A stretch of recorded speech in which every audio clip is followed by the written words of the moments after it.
This is Mattitude, the podcast, your favorite Eurovision podcast, with your host, Matt from ESC United. This podcast is funded by viewers and listeners like you through PayPal and Patreon. If you want to support the show, visit our Patreon page.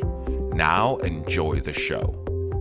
What's up, you fools? Matt, ESC United, your favorite Eurovision channel, and welcome to our podcast. It's so good to have you. We'll discuss the news of the week in Eurovision terms right here, right now. And as you can see, I didn't use a podcast name just yet, as I'm in the process of coming up with a new name. More on that later, because I will need your help. Your help is greatly appreciated. But let's delve right into it. It has been a busy week in Eurovision terms, so let's get started, shall we? Oh yes, as I always say, let's talk Eurovision. And in case you didn't pay attention, but this afternoon, the Junior Eurovision Song Contest 2019 took place in Poland, Gliwice. 19 countries took part in this annual competition. It's the junior version, of course, where kids, I think, ages 9 to 14 can take part. And it was a well-produced show, in my view. Each country performed just like the adult version. And also we had Roxana perform. She won last year for Poland with her song Anyone I Want to Be. And then there was a dance performance of the co-host Ida Nowakowska. And the 19 contestants performing in this year's anthem as well, which was really cool. It was once again Gromi produced, and the dance track Share the Joy. So that is what happened. And then at the very end, there was a very exciting voting sequence, and included online and jury voting. And I will talk about the online vote breakout in just a moment. But the winners of this year's contest became clear. It was Poland.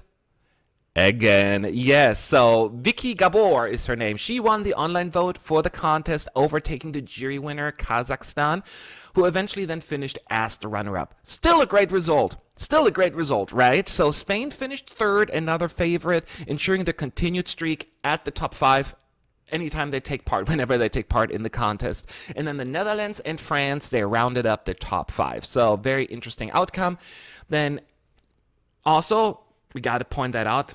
Congratulations to Poland. Job well done. But not only that, now Poland became the very first country to achieve a back-to-back victory at Junior Eurovision. And it's also the first country, just in Eurovision terms, like the whole family thing, since 1994, when the last time Ireland had like a back-to-back. It hasn't happened in 25 years. Let that sink in. Now, as far as hosting is concerned, TVP, the Polish broadcaster, has already indicated interest in hosting the contest once again. So that would be very interesting to see if they're going to do it. It's still early because, the win just happened. So we'll give you more on that soon. But this is where we at. Poland once again has won Junior Eurovision their second time in a row. It's also their second victory at the contest. So I couldn't be happier for them. Well deserved. Vicky Gabor with her song Superhero. And I want to talk about, because it's a little bit confusing. Actually, let's talk about that in a second. Let's talk about first the overall outcome.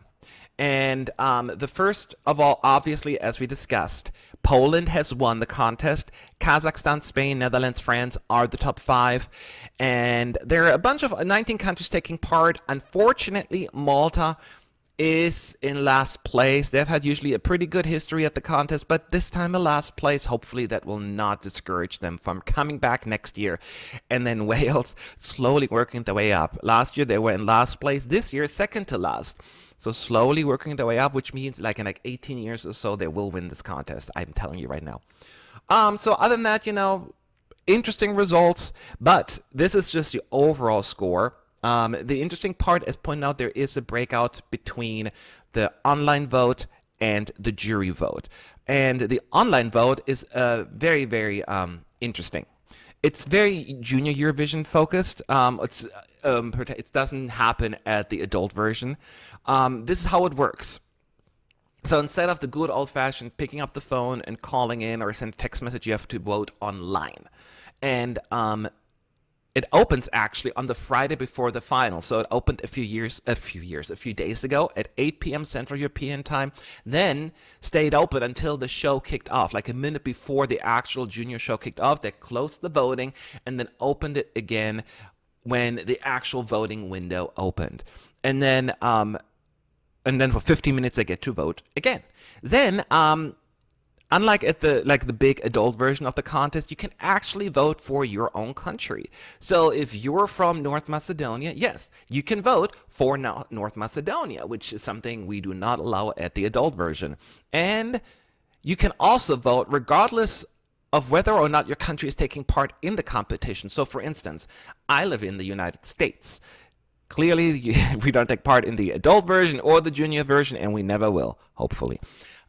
But I could still vote. So I actually did vote once. So I voted for 5 countries, and I get to take part, and I feel like I contributed to the show. And so anyone can vote, making it more like inclusive. Very interesting. But you cannot just vote for one country. When you submit your vote, you have to vote for at least 3 countries, up to 5. So you can vote for 3, 4, or 5 countries, but you cannot just vote for your own country or your favorite. You have to kind of spread out the votes a little bit more. And only 1 vote accepted per device. So this is very different from what we have at the adult version, because you can call in there and you can also send a text. Here, it's all online, and that's how they vote. And the difference is you can even vote before the show has happened. I have a few thoughts on that, actually. But then the jury voting, as it's very similar to what we have at the adult version. 5 jury members for each country will vote, rank the songs from first to last. And then they have an overall score in general. 3 experts from the music industry, and then 2 children also get to be on the jury, and then they'll have their votes. So this is how it all came together. Now, as far as the results are concerned, as pointed out in the jury vote, Kazakhstan won the jury vote by a significant margin, 148 points. And then Poland in second place, 112, followed by Spain, Netherlands, North Macedonia, rounding up the top 5.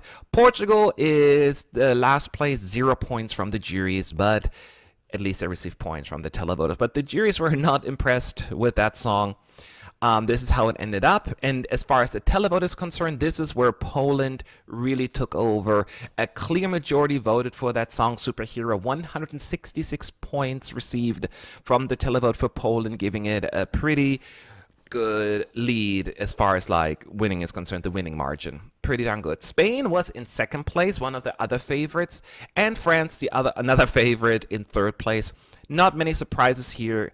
From there, and Wales, and then the Netherlands and Kazakhstan in 4th and 5th place, and then actually Wales finished in last place in the televote, but since the jurors gave it a few more points, it was enough to only escape the last place, which is something at least. As far as some of my surprises are concerned, I think there weren't too many surprises in the results overall. There are a few that surprised me in the televote for the most part. And actually in the jury vote, let's start with that. I was quite surprised to see Poland this high up. And this is not to say anything about the song, because it's a great song. It's high up in my ranking as well. But just looking at the song, I expected the juries to not go for it. It's a little bit similar to what we had last year, just a little bit less grown up, I guess. So I didn't expect it to go this high with the juries, but they did it, and that's why it's fair and square they won. It's a fair win for them. So I'm pleasantly surprised that they finished in second place with the juries. I didn't expect that to happen. Other than that, I don't see that many surprises here. I was hoping that Ireland would get a few more points. They only finished in 12th place with 39 points from the juries, but it wasn't meant to be, I guess. Now, as far as the online vote is concerned, the biggest surprise to me is actually Kazakhstan. And the reason is I expected Kazakhstan to really wow the juries. I knew that was going to happen. I think most people were. I mean, that young boy, I don't know what the proper term is. He sounded so good. I mean, his voice is ridiculous. So that was expected. But I didn't think that the song would really mash with the average viewer. But it finished in 5th place, even though it wasn't enough to keep that lead, maintain the winning spot. A second place runner-up is impressive for Kazakhstan, who just joined the junior version last year. So they are really good at this. They're really good at this. That was a big surprise to me that it finished in fifth place with the televoters. I didn't think they would get it, but they did. Other than that, there weren't too many surprises either here looking at the results. The Netherlands overall was surprising to me that they finished so high. That was the only other surprise. I didn't expect them to be in the top 4 or top 5. So good for you. That was a good year for you, Netherlands. No doubt about it. I didn't see that happening at all. Now, as far as my personal thoughts are concerned about the outcome, I'm happy. Poland deserved to win. We're going to talk about the online vote in just a second, but keep in mind, Poland won the online vote, but they were also second with the jury, so it's not just like they were just dragged up by the online vote. They won fair and square, and there's nothing else to say.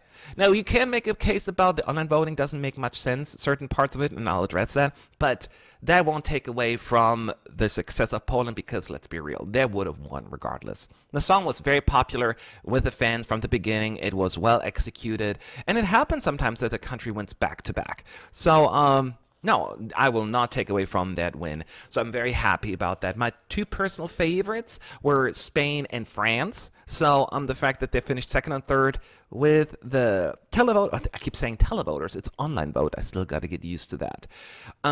Makes me very, very happy that they finished in those spots. They were dragged down a little bit by the jury, surprisingly. Spain overall third. Just because of the point distribution, because Kazakhstan stayed ahead. And then France in fifth place. I thought it was a fantastic song. Those two were fantastic.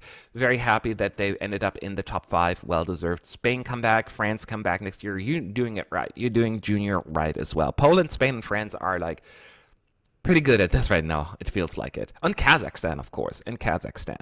So those, I want to say, very surprised. I'm disappointed by Ireland's final result. I was hoping that the juries would give it a little bit more of a push, so it would actually end in the top 10. It was one of my favorites this year. It wasn't enough. It just finished way further down in the ranking that I have hoped. It finished in 12th place. So could be worse, I guess, but it deserved so much more. Banshee was just beautiful. And boo, I'm very disappointed by the overall outcome there for Ireland. Other than that, 7 out of my personal top 10 ended up in the top 10.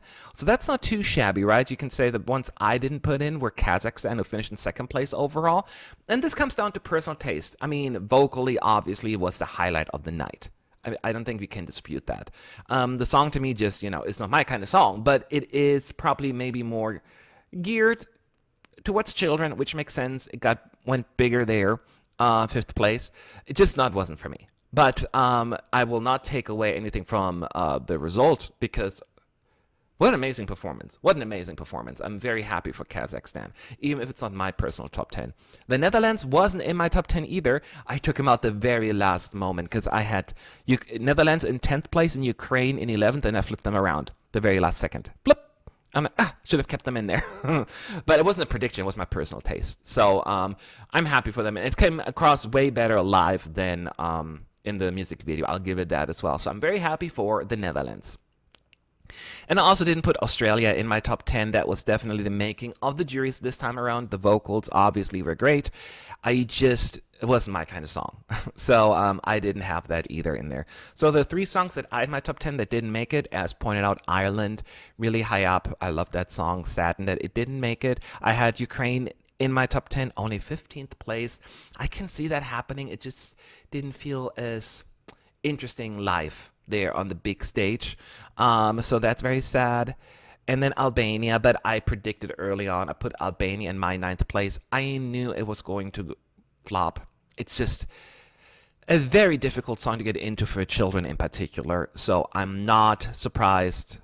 I'm disappointed maybe, but hey, it's fine. I'm glad they took part, and I hope they'll be back next year. Albania hasn't done too well at the junior these past couple of years, so hopefully that'll not discourage them, and they're going to try again next year.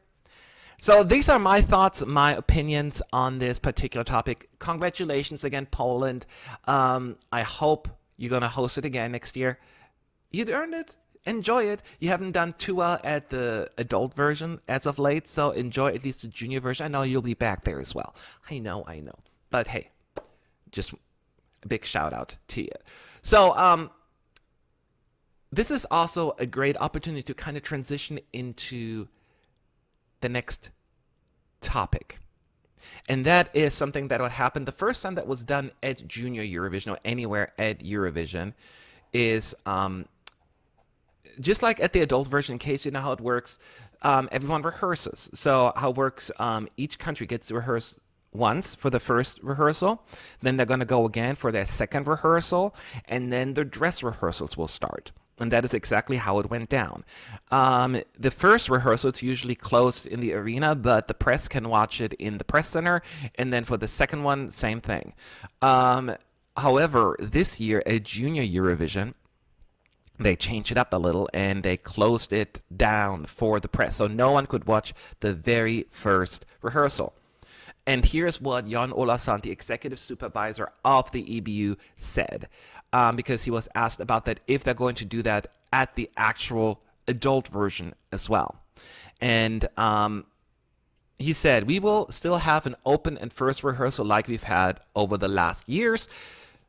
He's referring to the adult version. I know that for some artists, it is a bit challenging and uncomfortable to know that journalists, bloggers, that's me, and other people are watching whilst they go on the stage for the first time to perform. We have decided to keep the rehearsals open, however, because we know that for everyone traveling to the host city and attending the press center, that it is really valuable, so we will, meaning keep the first rehearsals open. Now, we might have a little adjustment when it comes to the very first time they run through the song. It might be that we give them that moment alone, but press will be able to see everything when it comes to that latter. Run-throughs in the first rehearsals, that is. So let me explain again what he means by that. So on the very first day of individual rehearsals, each country gets 30 minutes to rehearse. And they usually go 3, sometimes 4 times they perform their song. So on the very first time is obviously the most nerve-wracking one because nobody knows exactly. I mean, they know what to do, where to go, but it is a got to get comfortable with the stage and with the cameras and the lighting and yada, yada, yada. So especially for young children, it's very, very nerve-wracking, I guess, and then having all the pressure from the press center on top of it. What happens a lot of times at the adult version, they rehearse for the very first time, and then this could potentially affect things like press coverage or the betting odds. A song could dramatically drop or rise, depending on the outcome. So they are trying to stay away from that as much as possible. Now, whether or not we agree with that, it's a different story, but that is the intent behind it. For children, I can totally understand that.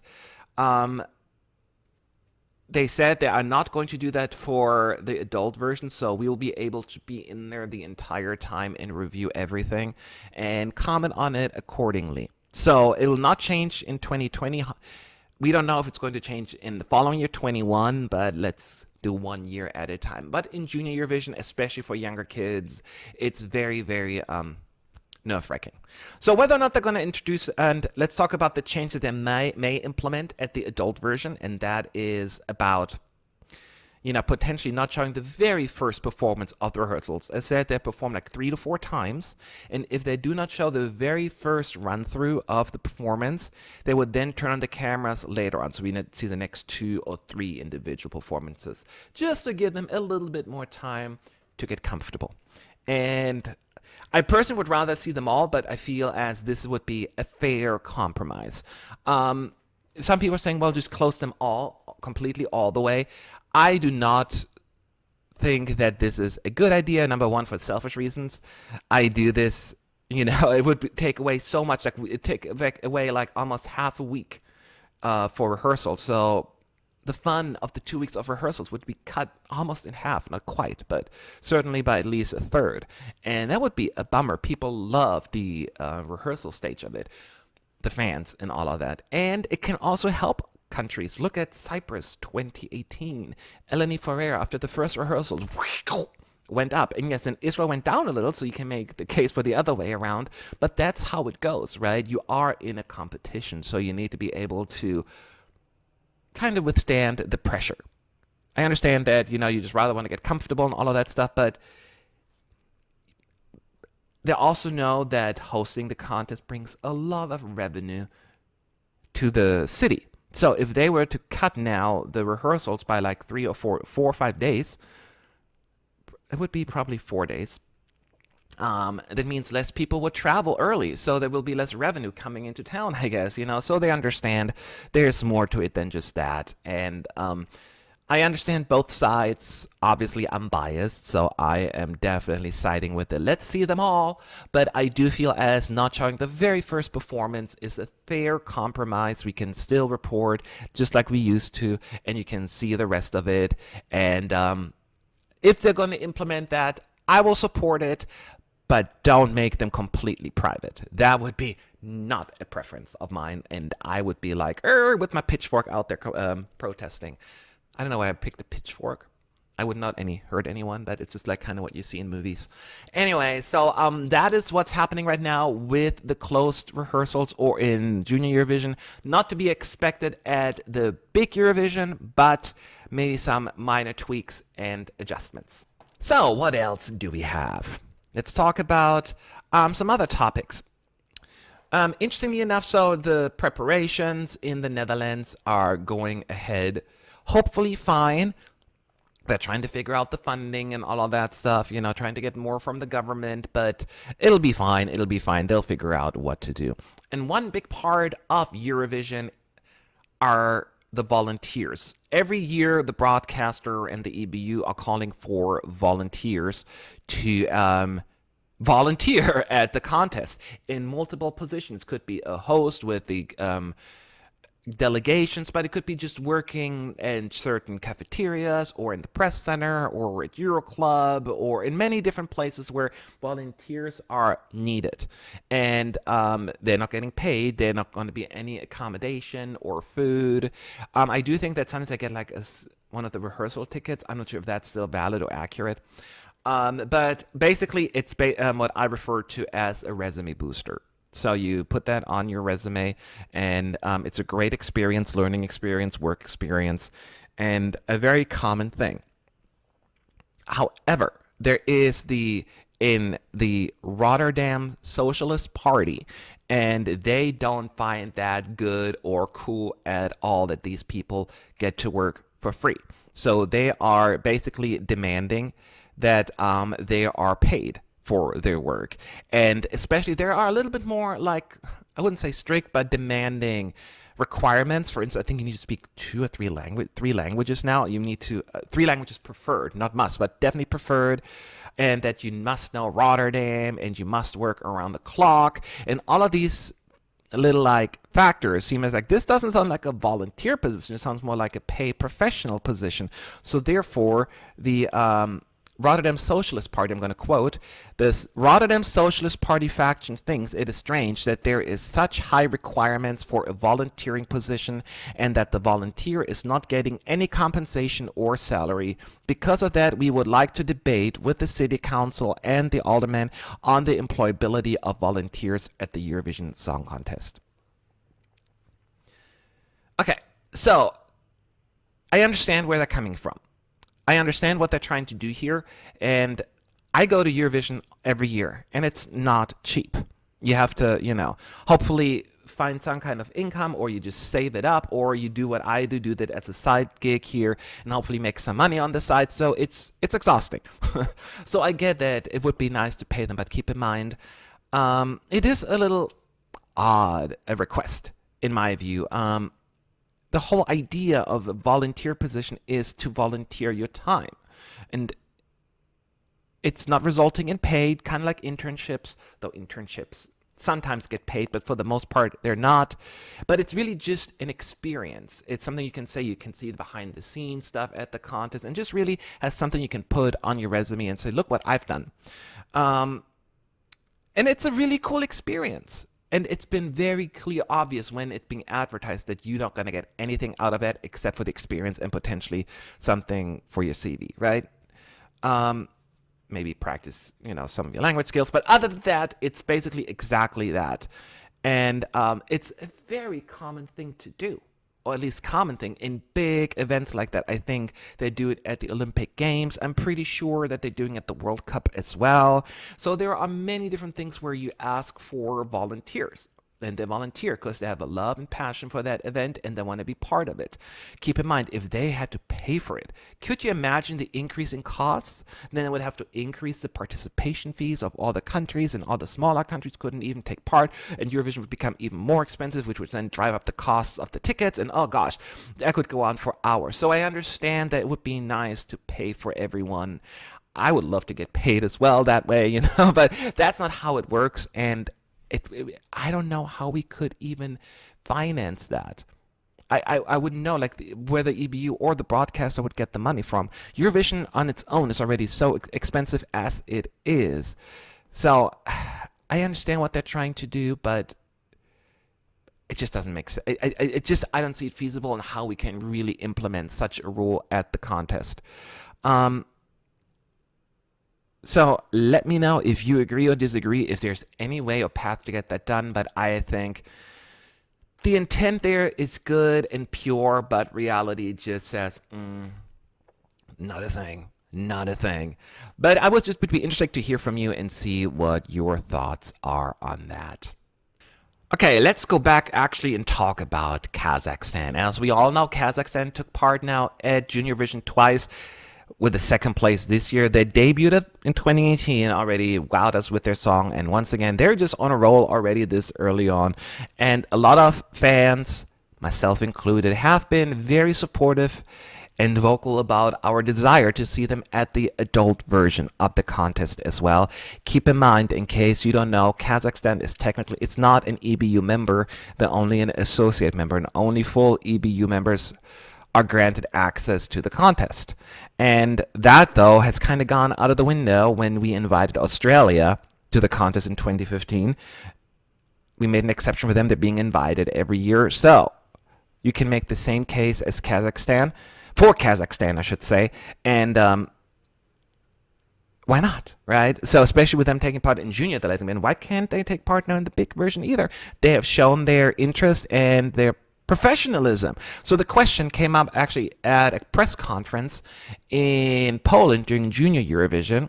Jan Olasan, the executive supervisor of the EBU, was asked that question, saying, hey, could we see Kazakhstan actually at the adult version now that they have proven they're doing a good job at junior? And here is his response.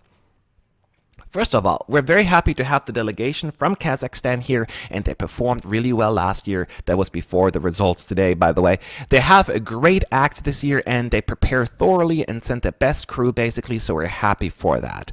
For the time being, there is no discussion about bringing them into the Eurovision Song Contest, but we are in constant dialogue with the broadcaster on several levels, not only when it comes to the events that we do, but also when it comes to discussion around membership, about services we can offer. They have several times visited the EBU, not only me, but other departments and people at the EBU, and we would like to continue a good dialogue with the broadcaster in Kazakhstan because they add value to, for instance, this contest, and we are happy for that.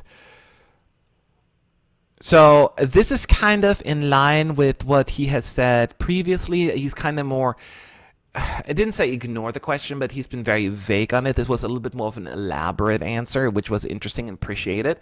I wish we get more of that. So it sounds as they will not be at the adult version yet, certainly not in 2020, and maybe not even in the near future. That doesn't mean it's not going to happen, so don't give up hope yet. But the EBU is not currently looking into it. That could be just a very standard answer that they don't want to give us too much information, but it seems as that there is not much movement going on there. But I encourage everyone out there, everyone watching or listening, to actually continue to voice your support for Kazakhstan, because the more people speak up, maybe the more people at the EBU will hear it, and that potentially will encourage them to let them in. At least that is my hope, and that is what I keep doing here. So EBU, if you're watching, I understand you're thinking, but it's time to let Kazakhstan in. Just saying. I think they've proven themselves 2 years in a row. I know we can say it's not that long, but we have spots available. Let them in. People are excited about it. They're excited about it. Come on. Come on. And they are so close. I mean, there are more European than some people might think. Yes, they're a little bit out there for some people, a comfort zone, which I don't understand because I feel as the contest is all about bringing people together. So, and they are just, it would be so cool. I don't even know what else to say. But I don't know if I'm alone here, but that is how I feel about this particular topic. Maybe the EBU's mind will change their minds. Keep in mind, Jon Olasson's last contest as the executive supervisor is in 2020, so whoever takes over may have a different philosophy or different priorities, and maybe they want to see Kazakhstan take part. We have to wait and see. But for now, this is where we're at.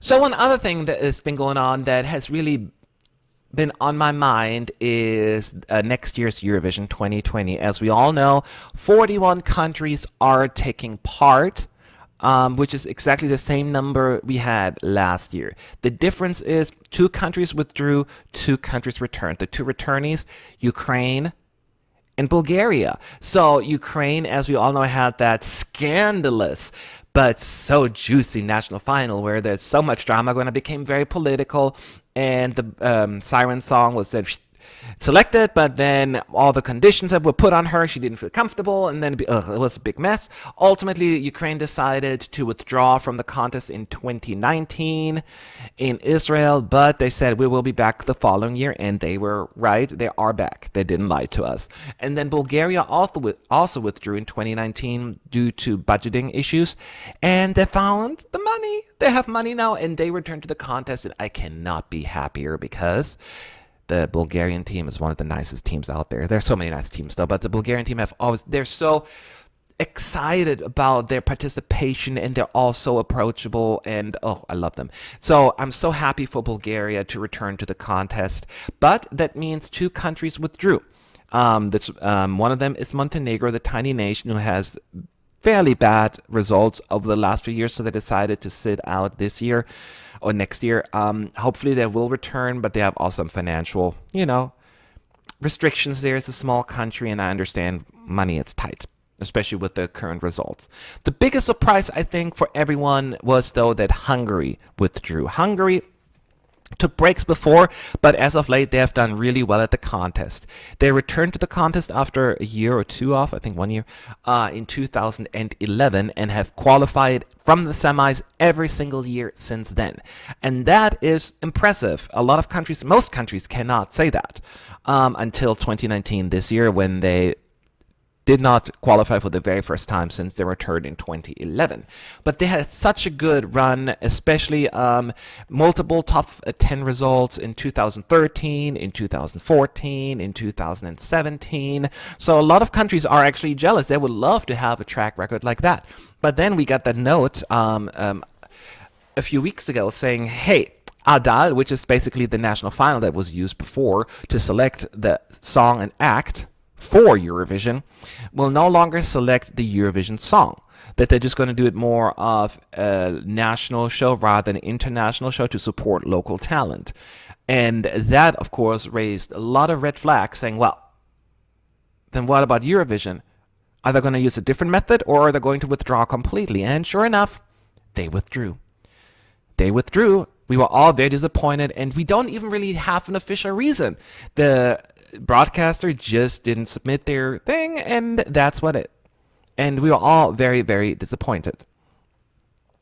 So we just want to know. We want to know what's going on. And media in Hungary asked what is going on, and it has been even raised to the Hungarian parliament. However, the government would not comment on this issue whatsoever. There's a Hungarian newspaper, Magyar Hang, is that right? And they asked. They said that a politician from the Green Liberal Party asked the government, what's going on? Why aren't we taking part in Eurovision? What happened? Because of one non-qualification? What's going on? This is great exposure.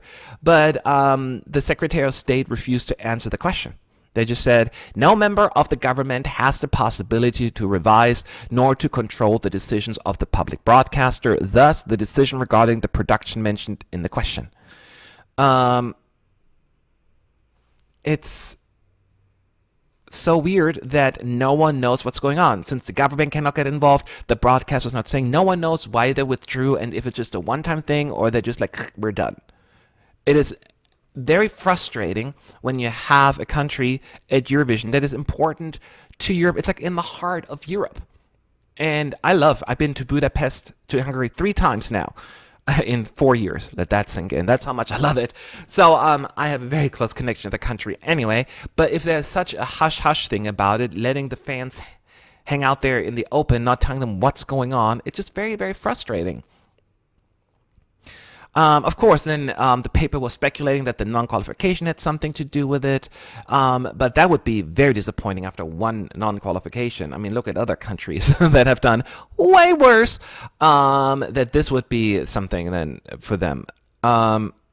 Hopefully, we'll get at some point an answer, but I'm so disappointed. I just want to really sound like I'm really disappointed that Hungary is not taking part. When you look at the maps of participating countries, we have these stupid empty 2 holes in the heart of Europe, Slovakia and Hungary now. It looks silly enough with Slovakia being there, and now Hungary is joining the party there.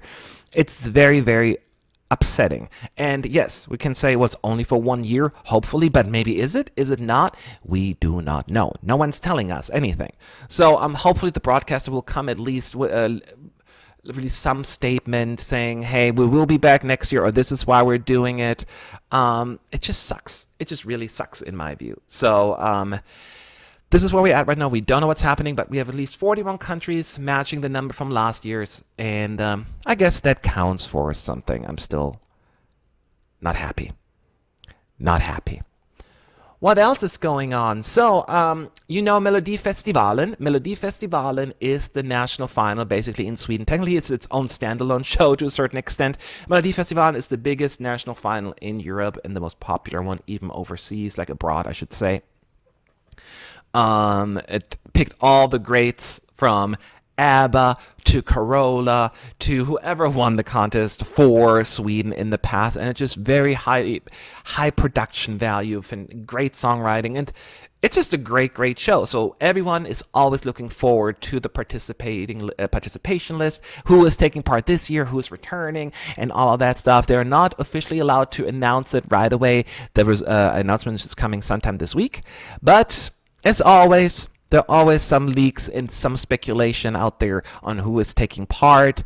And let's go for some of those names here and see if I'm excited about it or if you are excited about it. One of the names that most recently dropped is Mohambi. Mohambi apparently is returning to Melodifestivalen. And keep in mind, this is all just not speculation, but only just sources saying that. So we cannot confirm, but they're usually right. Mohambi debuted last year at Melodifestivalen as with his song Hello, a song I actually really liked, and it did really, really well. It went straight to the finals and finished in 5th place overall, top 5 on his first go. That's pretty impressive. And actually, it's not true. He did took part in 2005 as part of the band Avalon, but now as a solo performer, more than 10 years later, 13 years later, returned and should be very proud of his accomplishments. So apparently, he is returning, and hopefully he's going to give us something really good. Some other names that I'm not familiar with, but is probably known in Sweden, is William Street. He was in the Swedish Idol show in 2018, that he is going to take part. Another singer by the name of Clara Hammarström. She's actually a reality TV star, the Hammarström family over there as well, and she may be taking part as well. Then there are some other acts that have already been, not announced, but announced to be in the running, but not officially. One of them is Renaida. Renaida took part in Melodifestivalen a couple of years ago, and went to the second chance round and then qualified for the finals, where she placed 9th overall in the end with all the fields. And she actually had to take off for a while because she was diagnosed with cancer.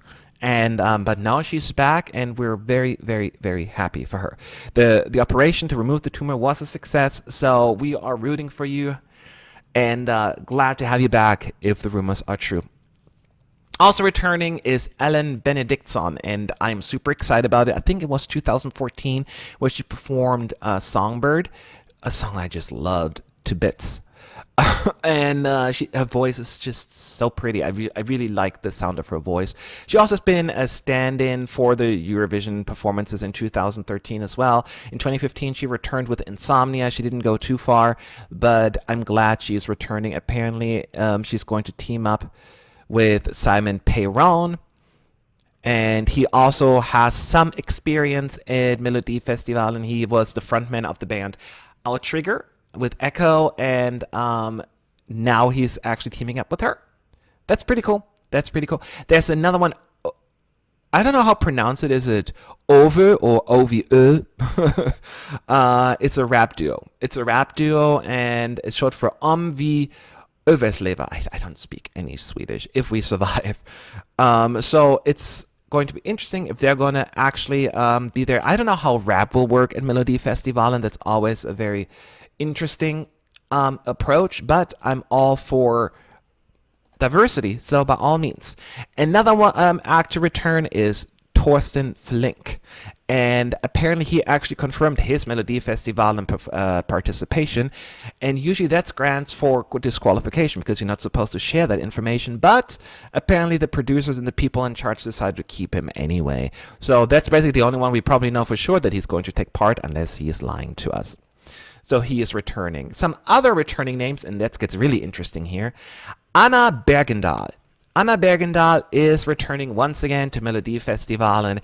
In 2010, she represented Sweden at Eurovision with This Is My Life. The first time so far that Sweden did not qualify for the finals. The only time they got stuck in the semis. She disappeared for a while from the mainstream, but she returned last year with her song Ashes to Ashes. She qualified for the second chance round and then ultimately made it to the finals, where she finished in 10th place in the grand final.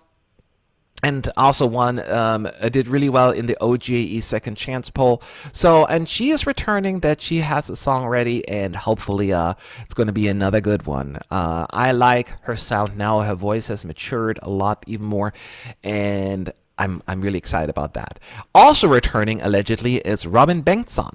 Some of you may have heard him before. His name, he took part in Melodifestivalen twice, I believe, and in 2017 he actually won with I Can't Go On, and he was in Kiev, Ukraine performing, doing really well, finished in 3rd place actually with the juries, and then 8th with the televoters, which gives him an overall 5th place. Gosh, I can't believe I remember all of that. So he finished in 5th place in Kiev, so what a fantastic result for Sweden as always, or as usual, I should say. He also took part in 2016 in Melodifestivalen with Constellation Prize, and I think after a few years off, I guess they convinced him to come back. It's a great platform for singers. I don't see anything wrong with that. People say, oh, trying again, you're not going to do as well, you've had your chance. I'm like, this is a great platform to present your music, not just to the Swedish public, but also to the world. I mean, I get it. Take part. Who else is going to be in? Anis Don Demina, and another rapper and singer. So he raps and sings. He's returning to Melodifestivalen. He debuted also earlier this year with the song Mina Branda, My Fires. He teamed up with the singer Ziana. They didn't qualify, unfortunately, to the second round or anything like that. They finished in 5th in the semifinal. I thought it was a great song, actually. I kind of liked it, but they were in a strong semifinal, so that really sucked for them. Although it's very interesting, he has denied involvement. The newspaper Aftonbladet, which is they often review this information, they confirmed that he will take part. So we have to see if he is just trying to throw us off, or we shall see. But he's allegedly also going to be there at Melodifestivalen. And then we got a bunch of other names here as well. There is Drangarna. I'm trying to remember who that was. But it's not a band that has taken part in Melodifestivalen before. It's a Dansband, is that what you call it? They will make the debut next year. where they're also celebrating the 25th anniversary as a band. So they are very experienced. They're not a new band. And yeah, that is definitely interesting if they're going to really send something different. You always wonder how they're going to really do at a contest like that. But once again, diversity rules. Diversity rules. That's all I'm saying. Also, we're hearing that makes a return is Linda Bengtzing. It is going to be her 7th Melodifestivalen appearance. She hasn't had that much success in recent years, but it's still great exposure, right? And she, my favorite song of her was in 2005 with Alla Flickor. That was so awesome. And then she competed many, many times in between. And I think most recent one was 2016. And after a few years off, she is ready to hopefully impress us. So I wish her the best of luck. Who else is saying mentioned here? Frida Örn, returning to Melodifestivalen, but this is her first time as a solo artist. In 2004, she was part of the pop trio La Rox with Are You Ready or Not? And then from Melodifestivalen 2009, 2013, she performed as part of the female country trio Cookies and Beans. They had the song Burning Flags. It made it to the second chance round, the Andra Chanson round. But she hasn't made it too far yet, right? So hopefully maybe this will be her year. Also on the list, Paul Ray, and that is a newcomer. It's his debut at Melodifestivalen, and he's a soul pop singer. Paul Ray, he made a remix of the song California Dreaming, along with Snoop Dogg, actually. So he already has some creds there. It's curious how that's again gonna pan out at Melodifestivalen. So I'm curious. But again, I like diversity. I say that after every artist here. Some other names here we have. Gosh, there's so many that have already been leaked. Albin is returning. That would be also fun.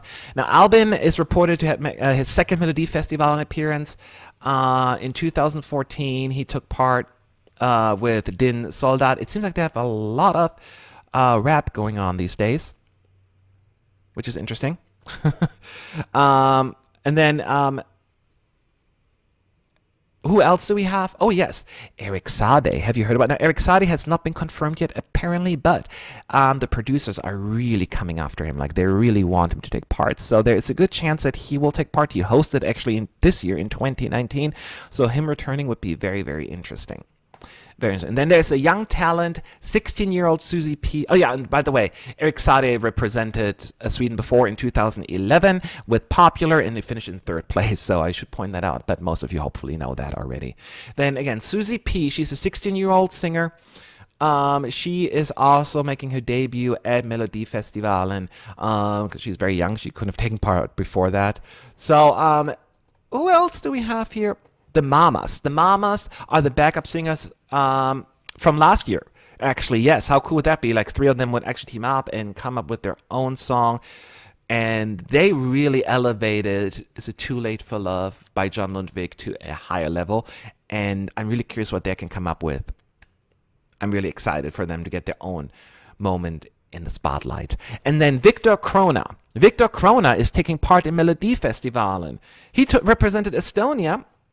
He's Swedish, actually, but he represented Estonia earlier this year with Storm and qualified for the finals and made the country proud. But he is Swedish, so I guess I'm not too surprised that he's now getting his shot at Melodifestivalen. Hanna Ferm is returning also to the competition, and she represented Sweden, but she took part in Melodifestivalen last year as well, teamed up with Liamo, and was singing Hold You. So now she's doing her own thing. Let's see if she can do it. They did really well last year. They finished 3rd in the televote, and I think 3rd overall, if I'm not mistaken. So, yeah, I don't blame her for coming back. And, yeah. And another name that could potentially come back, Carola. If it's going to happen, doesn't mean she's going to win. In case you don't know who Carola is, she is a Eurovision and Melodifestivalen legend, queen. She first represented Eurovision when she won Melodifestivalen in 1983. Yes, almost 40 years ago. No, not quite.